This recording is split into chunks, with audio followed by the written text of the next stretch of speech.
Here are some facts about me. I did not take the heat away from my wife. Completely. Family is nothing, philosophy is everything. I was sentenced to death, but I am not guilty. I didn't earn anything. All facts are truth.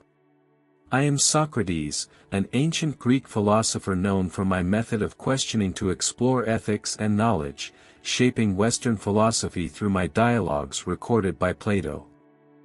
I am ashamed of some things, and some things almost destroyed me. However, it is an integral part of my life. It proves that famous people have the same problems and life challenges as everyone else. Now all about it in more detail. Section 1. I did not take the heat away from my wife. Completely. The relationship I had with Xantippe was far from easy. Many have written about our marriage, and most of the stories have painted her in a particularly harsh light. Xenophon, among others, described her as a woman with a sharp temperament, prone to anger, and difficult to live with. And yes, she was quick to criticize me, often in public, and I would sit there, quietly enduring her outbursts. People might have thought it strange, this great philosopher, who had all the answers to the world's questions, unable to keep his own wife in check. But the truth is, I saw those moments differently. There were times when she berated me so loudly that the entire neighborhood could hear. It would seem like no matter what I did, she was angry with me, finding fault in everything from the way I spent my time to how I spoke or ate. It wasn't just occasional, it was frequent, almost constant. It would start with a simple complaint and build up from there. Sometimes it was about trivial matters, but in her eyes, they were significant, and I often found myself caught in the storm of her frustration. People would watch us, and I can imagine what they must have thought. Why does Socrates, the great philosopher, put up with this? The truth is, I didn't see these moments as failures or signs of weakness. Instead, I viewed them as opportunities to practice patience, to work on self-control, which was one of the most important qualities I sought to cultivate in myself. It wasn't easy, but I believed that every situation in life, no matter how difficult, had the potential to teach us something.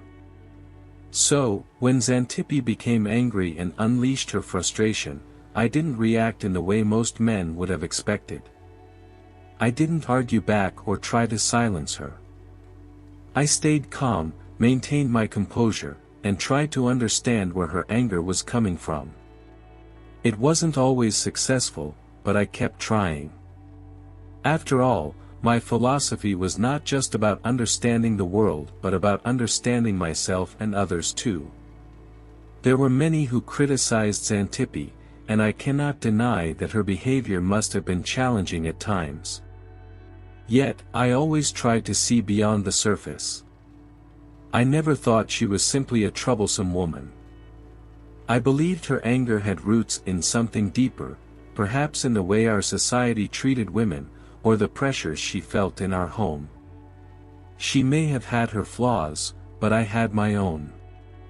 The truth is, I couldn't change her, but I could work on changing myself. And that was always my focus. I've often been portrayed as a man who cared little for material wealth or the comforts of life, and it's true. My dedication was to the pursuit of knowledge, to the search for truth, and to understanding virtue. But my personal life, especially my relationship with Xantippe, was not without its struggles. It's easy for people to look at the philosopher as someone detached from the world, living in perfect harmony with his ideals, but the reality was more complex. I was a man with human flaws, living with a woman whose temperament could clash with mine. It wasn't always harmonious. There were moments of tension, of misunderstanding. Despite these challenges, I never left her, nor did I ever think that divorce was a solution. Divorce, for all its frustrations, was not something I believed in as an easy way out. Even when our relationship was tested to its limits, I chose to stay. I chose to see it as a test of my character, a lesson in resilience. The relationship, despite its difficulties, taught me many things about myself. But there were times when I couldn't help but wonder how different things could have been if only we could have understood each other better. I did not regret my choice to stay, but I did often wish that there had been more understanding between us. Perhaps, in another time or place, it might have been easier to navigate the relationship. Xantippe wasn't just a source of frustration, she was also, in her own way, a teacher. Through her, I was forced to confront my weaknesses and confront the parts of myself that I might have otherwise ignored. Her temper was sharp, but so, in some ways, was mine. She forced me to take a long, hard look at my own responses, my own shortcomings. I might have been a great philosopher, but I wasn't perfect. And that, in the end, is perhaps the most valuable lesson I could have learned. People often view our relationship from the outside, and they judge it. They don't know the full picture. They don't know the times when I tried to talk to her gently, when I tried to understand her, or when I found patience in her anger. They don't see the moments of tenderness that might have occurred between us. It wasn't a perfect marriage, but it was a marriage, and for all its trials, it was a part of my life. At times, I questioned whether I had failed her or whether she had failed me. But that's not the way I see things now. We both had our roles to play in that relationship. I was not a perfect husband, nor was she a perfect wife. But in our imperfections, we taught each other something. She taught me the importance of resilience, the necessity of patience. She taught me that love, even in its most trying moments, can be a powerful force. I, in turn, tried to teach her the importance of understanding and self-control, though I'm not sure how successful I was. I never sought to escape my responsibilities. I never sought to escape her. I was married to her, and I took that commitment seriously, as I took all my commitments seriously. My marriage to Xantippe was one of the many ways life tested me. Some saw it as a failure, but I saw it as a challenge to grow, to become better. As I reflect on it now, I can see that our relationship was one of complexity, not of simple failure. It was a struggle, yes, but one that was worth enduring. After all, it was part of my life, and life is not about avoiding struggles. It's about learning from them, about understanding the lessons they offer, even when those lessons are difficult. Section 2. Family is nothing, philosophy is everything. Ah, Athens, the city of light and wisdom, where the air hums with the questions of mortals seeking meaning. And yet, as I, Socrates, roamed its agora, probing the minds of its citizens and challenging the assumptions of the mighty, there was another world, a smaller, quieter world, that I left behind. My home. My wife, Xantippe. My children. I often wonder if the price I paid for my pursuit of truth was too steep, though the very act of wondering feels foreign to my nature. For my life was driven by questions, not regrets. Yet, in the solitude of reflection, I cannot ignore the faces of those I loved most, faces that grew weary of my absence, weary of a man who seemed more devoted to the intangible ideals of justice, virtue, and wisdom than to the warm embrace of his family. I hear their cries in the recesses of memory. Xantippe, her voice sharp with frustration, Socrates, must you always be out there, among the philosophers and merchants, while your sons grow up without a father? And my sons, their young eyes searching for guidance, for a father who could teach them not just the art of rhetoric but the simple craft of living. What did they find instead? An empty chair, a man lost in his dialogues, his thoughts, his eternal quest for the good and the just. Did I fail them? Ah, that is a question even I find difficult to answer. For how does one balance the duty to family with the duty to the soul? You see, philosophy was not a choice for me, it was a necessity, a force as unyielding as the tides of Poseidon. To engage with it was to breathe, to live, to fulfill the divine mission bestowed upon me by the oracle at Delphi. But what of the mission I was born into, the mission of husband and father? Did I neglect it in my pursuit of higher truths? Did I, in seeking to understand humanity, fail the very humans who depended upon me most? Ah, Xantippe! I see now that her anger, so often dismissed by others as the vexation of a shrew, was the cry of a woman burdened with the weight I left behind. She carried our household while I carried the questions of the polis. She nurtured our children while I nurtured the minds of strangers. Her fury was not baseless, it was the voice of a soul asking for fairness, for partnership, for acknowledgement of her sacrifices. And my children, they grew, as all children do, but perhaps without the guiding hand they deserved. I taught the youth of Athens to question authority, to challenge the world around them. But did I teach my sons to navigate life, to face its joys and sorrows, to be men of virtue and courage? Or did I leave them to find their own way, just as I wandered through the city, searching for truth? There is a certain irony, is there not, in a man who sought to understand the essence of humanity but struggled to fulfill the most human of roles? Perhaps this is the paradox of the philosopher, torn between the abstract and the real, between the universal and the intimate. I am not without guilt, though I seldom spoke of it. My heart, though often consumed by thought, was not made of stone. I knew, in the quiet moments of the night, as I lay on my humble bed, that my family suffered from my choices. But I also believed, perhaps foolishly, that my pursuit was not just for myself but for them, for Athens, for all of humanity. Still, as I approach the eternal silence, I wonder, will they remember me as the man who taught the world to question, or as the man who failed to answer the questions of his own household? Will my sons forgive me for the lessons I did not teach, for the moments I did not share? And Xantippe, will she find peace in knowing that I loved her, even if I did not always show it as I should have? So here I stand, or perhaps sit, as was my custom, speaking to you with the honesty that defined my life. I am Socrates, a lover of wisdom, but also a flawed man. And if there is one lesson I can leave you with, it is this: seek the truth, but do not forget those who seek you. For in the pursuit of the infinite, we must not lose sight of the finite, the precious moments that make life worth questioning in the first place. Section 3. I was sentenced to death, but I am not guilty.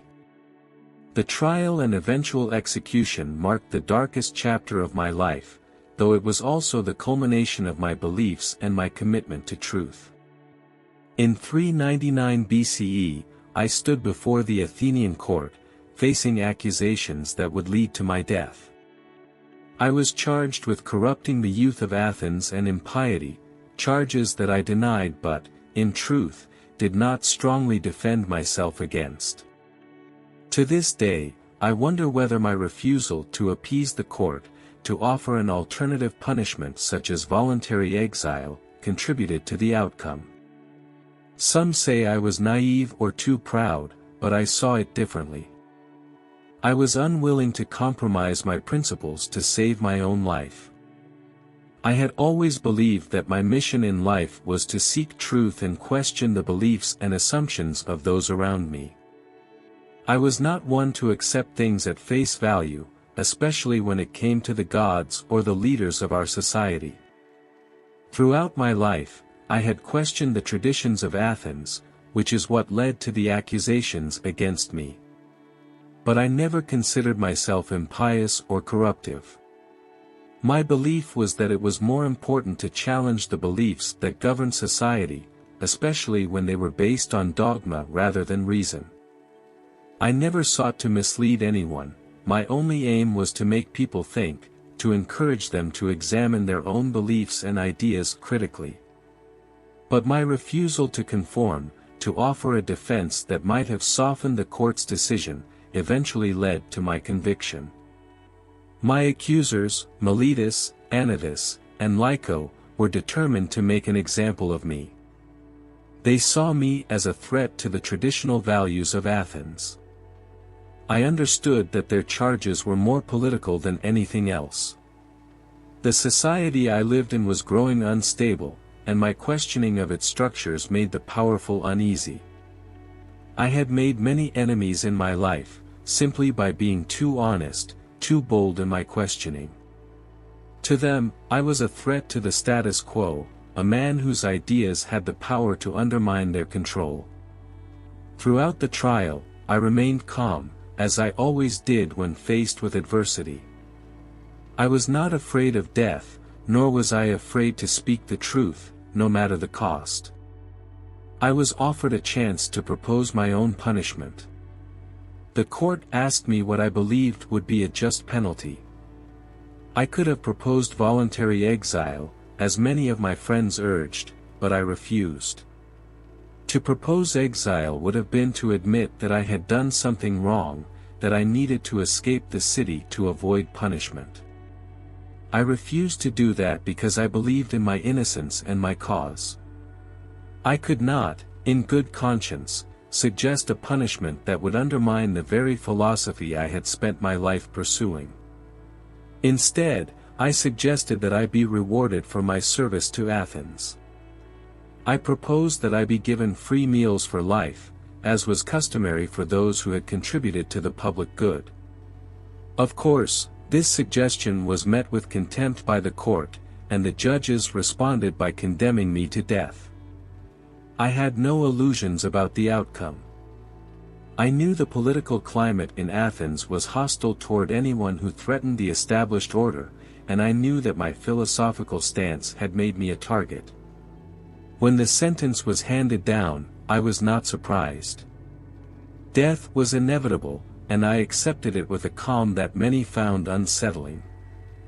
I was not afraid of death because I believed that the soul is immortal and that death was simply a transition to another existence.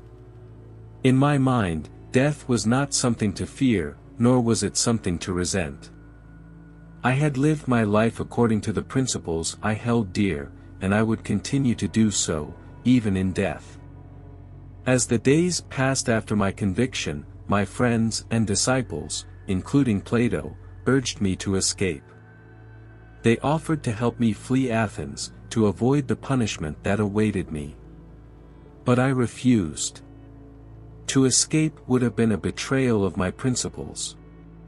I had lived my life according to the idea that one should never do wrong, no matter the circumstances.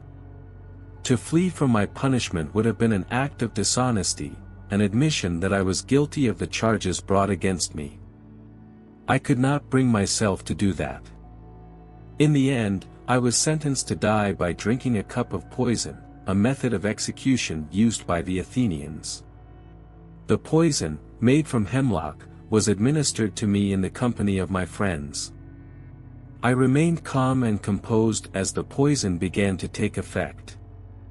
I spoke my final words to those gathered around me, offering them words of comfort and wisdom. I told them that death was not to be feared, that it was simply a part of the natural order. I believed that my soul would live on, that my death was not the end of my journey, but merely a transition to a new phase of existence. As I drank the poison and felt the effects take hold of my body, I felt no fear. I knew that I had lived my life true to my principles, that I had never compromised my beliefs. I had dedicated my life to the pursuit of truth, and I had never wavered from that path. My death, though tragic, was not an end, but a final affirmation of my philosophy. The trial and execution of Socrates was, in many ways, an injustice. I was condemned not for any real crime, but for challenging the norms of a society that was unwilling to question its own beliefs. My death was a reflection of the fear that comes with new ideas, the resistance to change that has always existed in human history.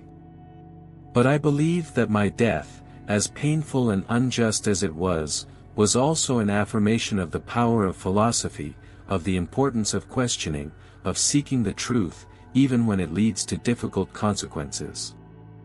As I reflect on my life and my death, I know that I would not have lived it any differently. I lived my life with integrity, with a dedication to truth, and I accepted the consequences of my actions. I have no regrets. My death, like my life, was a testament to the power of reason, to the belief that one must always pursue knowledge, even at the cost of one's own life. Section 4. I didn't earn anything. I lived a life that many would consider poor, but I never felt impoverished in the way others seem to. I never chased wealth, nor did I care for career success. To me, those things were distractions from what truly mattered, knowledge and wisdom. I believed that the pursuit of intellectual development was the highest calling a man could have. Yet, despite my disdain for materialism, my lack of financial stability had a real impact on my life and my family. I lived simply, often with little regard for my own comfort. My clothing was plain, my food was simple, and I didn't concern myself with acquiring possessions. I wasn't drawn to luxury or status. I saw these things as fleeting, as unimportant in the grand scheme of things. My concern was always with the mind, the quest for knowledge and understanding. I often spent my days engaging in conversations, questioning others, challenging assumptions, and seeking truth. To me, nothing could be more important than discovering the nature of virtue, justice, and the good life. However, this single-minded devotion to intellectual pursuits came at a cost. I didn't devote enough attention to the practical matters that most people must consider in order to survive. I wasn't interested in earning a living in the conventional sense. I did not run a business or accumulate wealth. I did not work a traditional job, and my lack of professional ambition meant I was often dependent on the goodwill of others. This lack of material success was not due to a lack of intelligence or ability but because I refused to concern myself with the things that most people found important.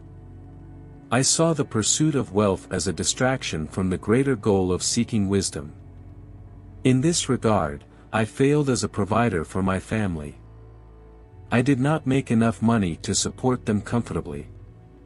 My wife, Xantippe, often struggled with the realities of our poverty. She came from a family that likely had higher expectations of financial stability, and it said that she was displeased with my inability to provide. Our marriage, from what I have gathered, was strained. She was known to be difficult and frequently criticized me for my lack of practical ambition, which only added to the tension. I have no doubt that my poverty contributed to the challenges we faced in our relationship. I did not meet her expectations of what a husband should provide. And as for my children, I cannot help but feel that I failed them in ways that others may not understand. I did not give them the material comfort that many children had. I did not leave them a legacy of wealth or property. My children grew up in a home where food was often scarce and the future uncertain. Perhaps I should have paid more attention to these practical matters. Perhaps I should have worked harder to ensure that my family lived without the hardships of poverty. But in my mind, the pursuit of wisdom and knowledge was paramount.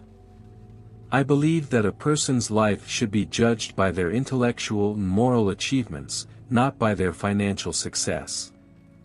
I thought that if I could live a life of virtue, if I could encourage others to examine their lives and strive for greater understanding, then I would have fulfilled my purpose. And yet, I cannot deny that my family's struggles weighed heavily on me. It's said that Xanthippes' frustration with our financial situation led to her public berating of me, and though I tried to endure her outbursts with patience, I knew that my failure to provide had hurt her. In some ways, I think my inability to meet her practical needs may have contributed to our relationship's dysfunction. I was dedicated to my work, but I was absent when it came to the daily demands of living. At times, I found myself questioning whether my devotion to philosophy was worth the personal cost. Was my pursuit of knowledge worth the strain it placed on my family? Was it worth the difficulty I caused for those closest to me? I tried to reconcile my intellectual pursuits with the needs of my loved ones, but it often seemed that my family was secondary to my desire to understand the world. I did not invest the same energy into securing a future for them as I did in seeking answers to the philosophical questions that consumed me. In hindsight, I recognize that this lack of balance between my intellectual life and my family life was a failure. The reality of poverty, though, never truly bothered me in the way it might have bothered others. I accepted it as a consequence of my choices, and I never sought to change my circumstances. There was no desire to become wealthy or powerful. In fact, the more I engaged with others and questioned their lives, the more I realized that wealth often obscures the pursuit of true happiness. To me, living simply, without the distractions of material wealth, allowed me to focus on the things that truly mattered. Still, the effects of my poverty on my family were real. Xanthippe and I had children to raise, and I did not always meet the practical needs of raising a family. The philosophical lifestyle I embraced was, in many ways, incompatible with the realities of family life. I failed to provide my children with the things I had never valued: comfort, wealth, and status. I could not teach them the practical lessons about how to navigate the world in the same way that others might. My teachings were focused on the importance of virtue, justice, and self-knowledge, but these lessons alone could not ensure that my family was cared for. I believe that my devotion to philosophy was driven by a desire to elevate the soul, but it came at the expense of securing a comfortable material life for those who depended on me. Perhaps if I had been more willing to embrace the conventional path, to work for the good of my family in material terms, I would have been a more successful husband and father. But I chose to dedicate my life to the pursuit of truth, no matter the personal cost. And in doing so, I lived a life of poverty, not in the material sense, but in the sense of neglecting those practical matters that allow a family to thrive. I do not regret the path I chose. I believe that the pursuit of wisdom is the highest calling, and I have always maintained that we should focus on the development of our souls, not our wealth. But I cannot ignore the reality that my lack of material success caused hardship for my loved ones. My philosophy was not wrong, but perhaps I could have balanced it with more concern for their needs. The pursuit of truth was my life's work, but it came at a personal cost that I can never undo.